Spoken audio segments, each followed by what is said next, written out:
पहले आप बैंक में जाते थे पैसा उठाने के लिए, और जब पैसा उठा करके घर आने की तैयारी करते थे तो आपके मन में एक डर होता था कि हम जाएंगे घर तक और कहीं बीच रास्ते में ही हमारा पैसा कोई अपराधी, कोई बदमाश छीन लिया तो फिर हम क्या करेंगे, हम तो ठगी का शिकार हो जाएंगे, हम बर्बाद हो जाएंगे।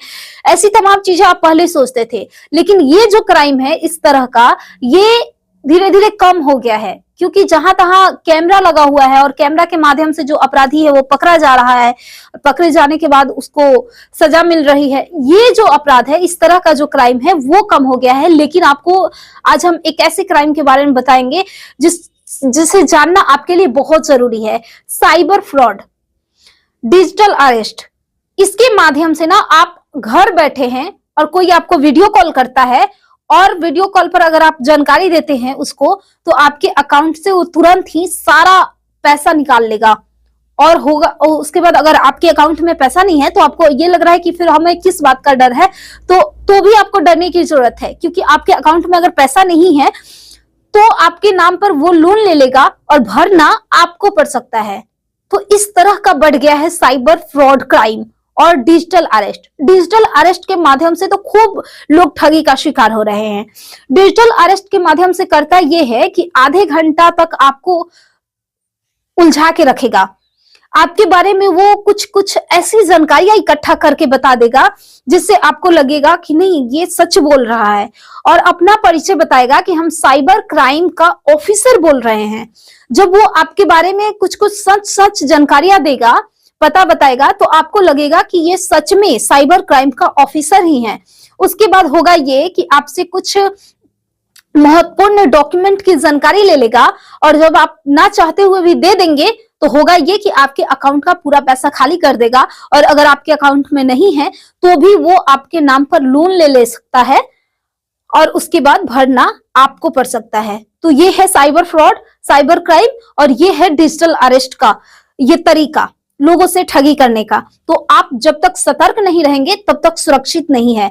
किसी भी प्रकार का अनवन नंबर से अगर वीडियो कॉल आता है तो आप ना रिसीव करें। अगर आप रिसीव करते हैं और वो आपसे जानकारी मांगता है या फिर कहता है कि हम आपको जानते हैं, आपका नाम ये है, आपका घर यहाँ है, आपके अकाउंट में इतना पैसा है, तो आप और आपसे अगर ठीक है आपके बारे में बता रहा है, आप सुनिए, लेकिन आपसे अत्यधिक कुछ जानकारियां मांग रहा है तो एक भी जानकारियां आप बिल्कुल ना दे। और अगर वो डरा रहा है, धमका रहा है, तो आप इसकी सूचना तुरंत ही अपने नजदीकी थाना क्षेत्र में दे, साइबर थाना में दे।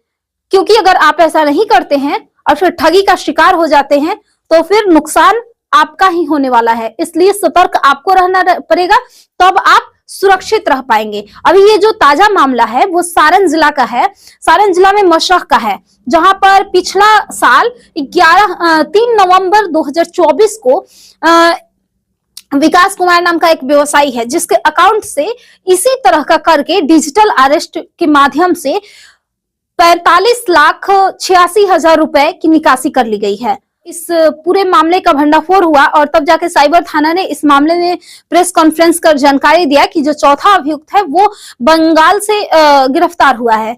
तो अब आप अगर ऐसा सोच रहे हैं कि कहीं आसपास का ही कोई है जो मेरे बारे में जानकारी रखता है तब हमारा नुकसान है, तो ऐसा बिल्कुल नहीं है। साइबर फ्रॉड कहीं से भी किसी का भी डिटेल्स निकाल करके वो आपके साथ फ्रॉड कर सकता है। तो जब आप सतर्क रहिएगा तभी आप सुरक्षित रहिएगा। और किसी भी प्रकार का अगर अनवन नंबर से वीडियो कॉल आता है तो आप प्लीज रिसीव ना करें। रिसीव कर भी लिए तो आपके बारे में बहुत सारी जानकारियां दे रहे हैं, ठीक है, हम आपके बारे में चाहे अगर तो बहुत सारी जानकारियां इकट्ठा कर सकते हैं, ये कोई नई बात नहीं है, क्योंकि सब कुछ डिजिटल हो चुका है। तो आप इसको बिल्कुल भी नया नहीं माने और आप सतर्क रहे, तभी आप सुरक्षित रह सकते हैं। और कोई भी अन्य अगर जानकारियां लेना चाह रहा है तो आप बिल्कुल भी उसे न दें। दिनांक 3/11/2024 को हम लोगों ने एक प्राथमिकी दर्ज की थी 344/24, जो कि डिजिटल अरेस्ट का केस था, जिसमें हमारे से 45 लाख रुपए की धोखाधड़ी की गई थी। उसी कारण में पूर्व में भी 3 लोगों को गाजियाबाद से गिरफ्तार किया गया था। इसी क्रम में कल अनुसंधान के क्रम में बैरकपुर से एक और अभियुक्त, जिसका नाम ऋतिक कुमार सिंह है, पिता का नाम राजकुमार सिंह है, पता 70 मेन रोड थाना बिहाला, जिला साउथ 24 परगना पश्चिम बंगाल, इनको भी गिरफ्तार किया गया था इसी क्रम में एसआईटी के द्वारा। तो ये ऋतिक का क्या रोल था इसमें?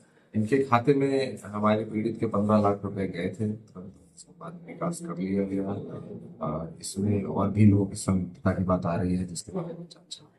अच्छा, इसने ऋतिक ने बताया ना कि वो लोग कौन थे जो लोग डिजिटल अरेस्ट किए, कहाँ से उनको ट्रेनिंग मिली थी और क्या? इसको पूरे अभी तक तो ये हमें जितना बातचीत और इंट्रोगेशन से पता चला है कि इनको इस पूरे अपराध के बारे में पूर्णतः जानकारी की बात ये नहीं बता पा रहे हैं, डिटेल्स नहीं बता पा रहे हैं, परंतु एक व्यक्ति का ये नाम बता रहे हैं, उस पर हम आगे जाने से सर इसकी गिरफ्तारी कहाँ से हुई?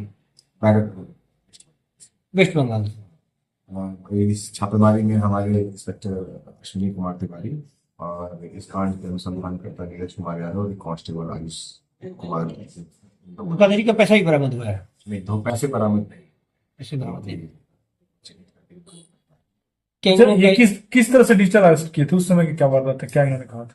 सो हमारे पीड़ित को एक फोन आया था, फोन के माध्यम से उनको बोला गया कि वो सीबीआई के ऑफिसर्स हो गए और उनके ऊपर जांच चल रही है, नेशनल सिक्योरिटी की 17 केसेस चल रहे हैं उनके। तो इस तरह की बात करके उनको डरा दिया गया और उनको बोला कि आपके ऊपर हम जांच करेंगे और आपके पैसों की जांच करेंगे, और इस तरह से करा के उनको सिक्योरिटी कि आप किसी के पास ना जाए।